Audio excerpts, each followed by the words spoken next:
girls, it's Nana.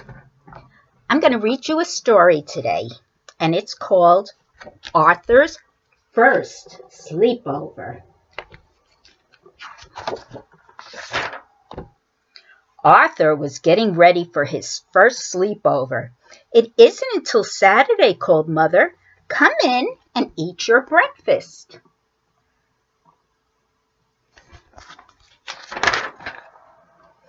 Father laughed while he read the paper.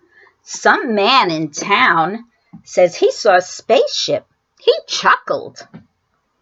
Probably the same man who thinks he saw Elvis at the mall, joked Mother. I don't believe in aliens, said Arthur.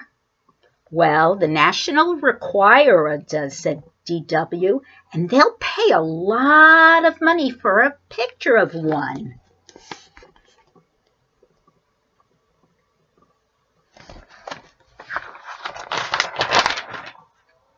On the way to school, the girls were talking about the spaceship. Arthur wanted to talk about his sleepover. We can have the sleepover in my tent, said Arthur. You wouldn't catch me in a tent with these spaceships landing, said Muffy. Bad news, said Arthur. My mom thinks I'm too young for a sleepover. I can't come over. But you have to, said Arthur. It's my first sleepover and you're my best friend. Why do they call them sleepovers, said Francine. Because no one ever sleeps.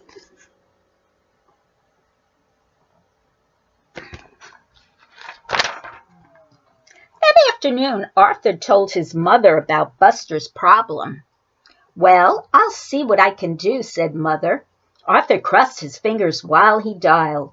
Buster's mom did all the talking. Yes, no, of course not, said Mother. Absolutely. Good talking to you, too. Bye. Mother smiled and nodded her head yes. Hooray! Cried Arthur. Does Buster's mom know about the spaceship, said D.W.? I saw flashing lights from one today.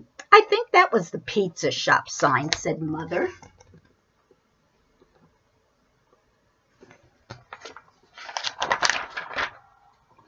Saturday morning, Arthur was outside making the tent cozy for his sleepover. His family helped too. I was just thinking, said D.W., how do we know you're our real parents and not aliens in their bodies? Did you brush your teeth? Asked Father. And pick up that mess in your room, young lady, said Mother. Okay, said D.W. They sound real to me, said Arthur.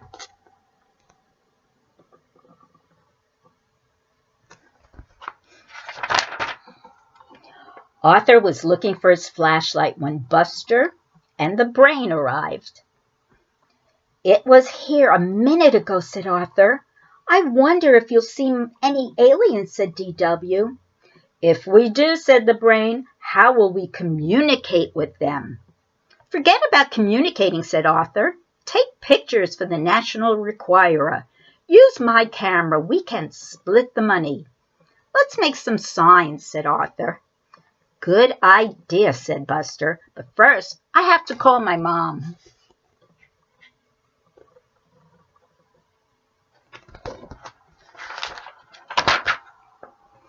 After they finished their signs, they unpacked. I brought a few snacks, said Brain. I brought a rubber snake, said Arthur, to keep D.W. away. What did you bring, Buster? Just my baseball cards, said Buster, and my blankie. Do you think we really will see aliens tonight? No, do you? Said Arthur. Highly unlikely, said Brain.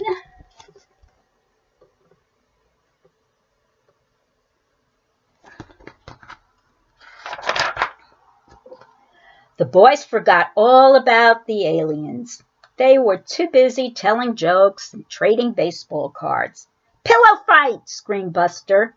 Quiet, said the Brain. What's that noise? Footsteps, whispered Buster. And they're getting closer, said Arthur. Oh. Pizza delivery, called an unfamiliar voice. Compliments of the sleepover parents. Everyone laughed. I almost stopped breathing, said Arthur. I almost wet my pants, said Buster.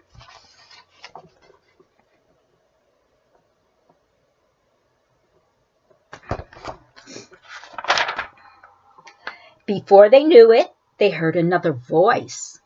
Lights out, said Father. It's after 9, bedtime. Already, said Arthur. Thank you for the pizza, sir, said the brain. You're welcome, said Father. Good night. Good night, said the boys sweetly.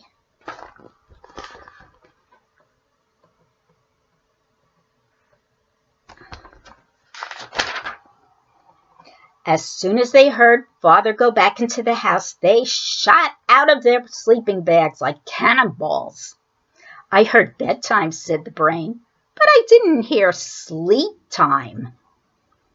Let's tell spooky stories, said Arthur. How about cards, suggested Buster.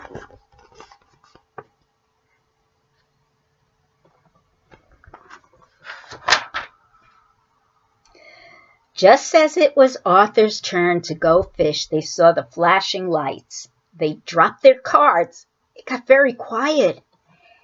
Aliens, whispered Buster. I don't hear any footsteps, whispered Arthur. Of course not, said the brain. They haven't landed yet. Lights flashed again.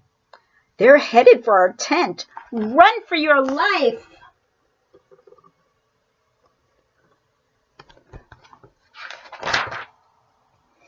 No one could find the flaps.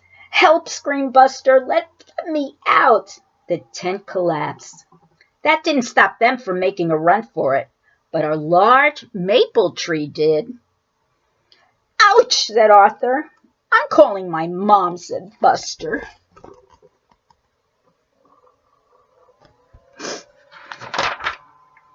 Look, said the brain. The lights are coming from your house.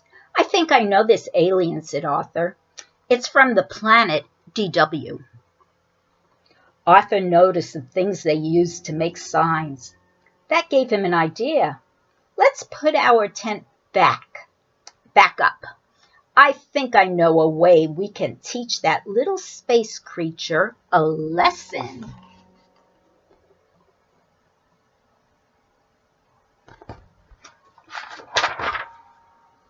Later, Arthur crept quietly into the house. DW was in her room laughing. What's so funny, he said. What are you doing up here, said DW. Did you come in because you're scared? Not really, said Arthur. I'm returning your camera. You'll probably see an alien before we will. I doubt it, said DW. Well, just in case, said Arthur.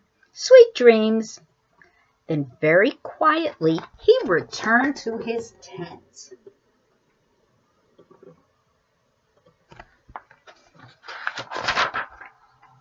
A minute later, DW heard a tap at her window.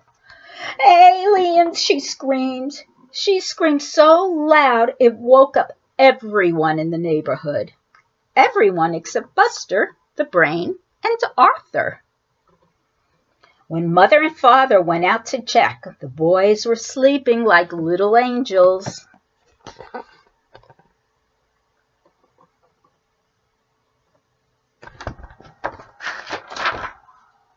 Of course, after Mother and Father went back into the house, that was another story. And that's the end. So I hope you girls enjoyed the story. Just want you to know how much we enjoyed seeing you yesterday. And Evelyn, thank you for smiling. And Brooke, I wish you didn't ignore us. I did want to have a conversation with you. You know that we love you girls both very, very much. So kisses and lots of hugs. Have a good day. Bye.